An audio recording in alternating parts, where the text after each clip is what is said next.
but Ozzie's back. Love that he is back. You know, Ozzie, I was just thinking, you know, you've been you go away for a few months, explore the world, got lots of reports for us, and I'll get to that in a second. But I was just thinking, 2 weeks from today, you're back at the Land Rush Conference. I mean, you don't take a break, do you? Both feet. Yeah, you're there with both feet. 2 weeks Saturday. Well, you know, people say after 3 months you ought to do some work.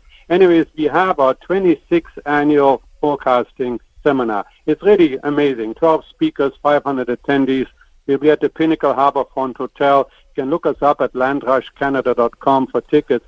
But, you know, Mike, we've had an amazing track record. If you've done nothing else but just attend for 25 years and listen to some of the recommendations and acted on them, you would have done extremely well. But I'm looking at last year.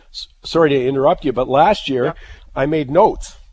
I made notes every year, by the way, Ozzie. But, I mean, think of how much you've moved. I mean, you can go out into the Vancouver area in the Surrey condos, up, 60%. But you also talked about Seattle, which is, you've done that, I know, for a couple of years, but that's been a huge hit. Phoenix, you told us about in 2011, right? You know, sort of as the subprime mortgage crisis was taking a beating there.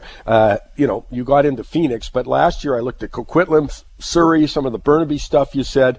Yeah, it's really had a great track record. I mean, you've got, I know, a lot of speakers, tons of people attend, but yeah, I want to pat you on the back for that, because in this business, that's the name of the game. Yeah, and it's a confusing world. You know, we've had huge inflation. What's going to happen? What's QE? What's QT? All of those kind of stuff to make us make intelligent decisions. And the same speaker in 2016 that told us to go into Surrey, and the building that he recommended us is the builder Sharan City. That building is up 50%, and he's going to be speaking again. So it's going to be exciting. Can't miss it if you're interested in real estate. Yeah, great stuff. That's April 7th, so you're talking a couple of weeks still, but just go to landrushcanada.com, landrushcanada.com.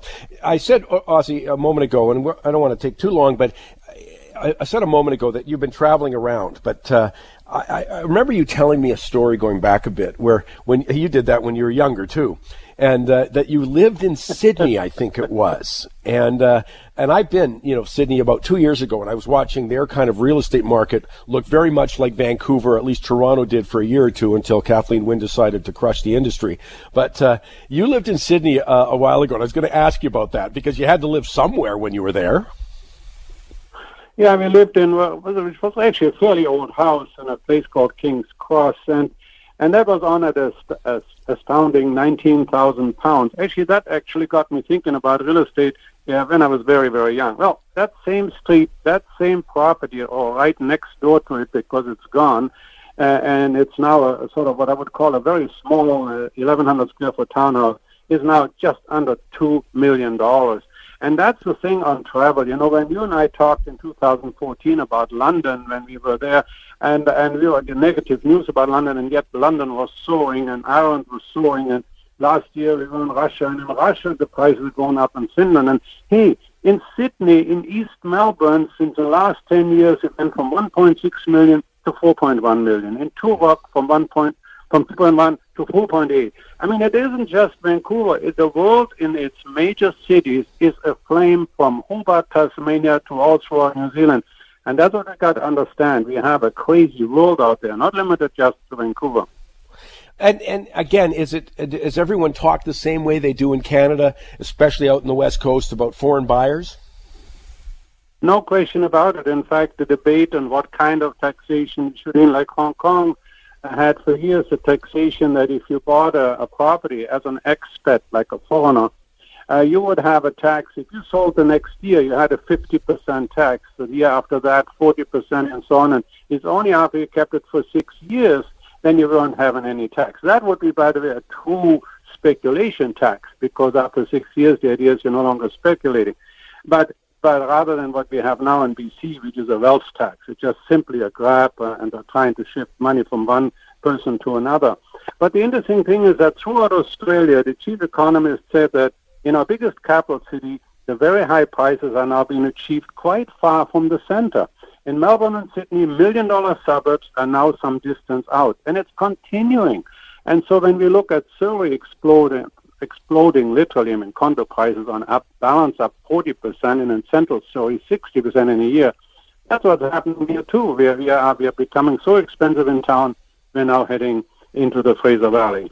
You know, it's one of the simplest things, I think, in real estate, or straightforward concepts, is that I always thought if you drop a stone and you watch the ripples, that's kind of like what it is. So you drop the stone in downtown Vancouver or Vancouver proper, it was bound to then spread out to the suburbs. And then the really fun part is how far do it go? Because it's certainly, I think, a lot of this is why I think, again, that speculation tax misses the point in some ways, a lot of ways, actually, the one they've applied here in British Columbia. But you know, there's a ton of people in Vancouver. We're always going to go to Victoria, Nanaimo, Kelowna, Penticton. It was going to spread out, as you've just described, happen again when you look at Melbourne, you look at Sydney, you look at the suburbs and how far that spreads out. You've seen it in the States with Seattle, how far those spread out. You know, so it's a phenomena that is very interesting for investors to appreciate, because it's pretty easy to think, okay, this is where the action is. It's going to keep spreading out for affordability reasons. But it's interesting to hear from you that this is the kind of thing you're seeing throughout the world. Well, that's the key, Mike. I mean, you go to a place like Hobart, Tasmania, you think in your mind small island somewhere. Well, the median home price now is $825,000. A medium condo is $536,000. The average price much higher than that. New Zealand is up between 7 and 18%. And so you look at some of these and you say, my goodness, what's happening? And that brings it back to what I always maintain, is that we live in the world's most unreported inflation of all time. That is inflation in hard assets, which you've been arguing for the last 10 or 15 years, is that, you know, you've got to save yourself. You have to be in hard assets.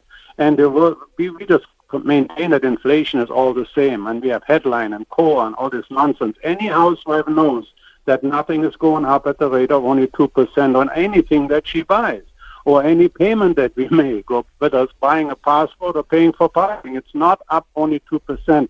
We have a cost price inflation of some magnitude. And it's funny, you quoted Mr. Friedman, of course, Milton Friedman, who I've been quoting for 15 years, that inflation is primarily a monetary phenomenon. And we have the mother of all monetary phenomena for the last 10 years, and guess what? It settles down in hard assets. We've only got about 10 seconds left. You got a quick hot property for me?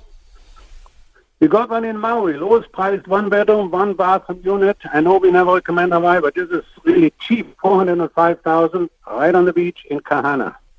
Just go to Jurock.com, click on the hot property button, and also go to LandrushCanada.com for tickets. April 7th, 12 speakers. There'll be hundreds of people there, but you can build on what they've been doing the last several years. Ozzie, nice to chat with you. Chat with you next week.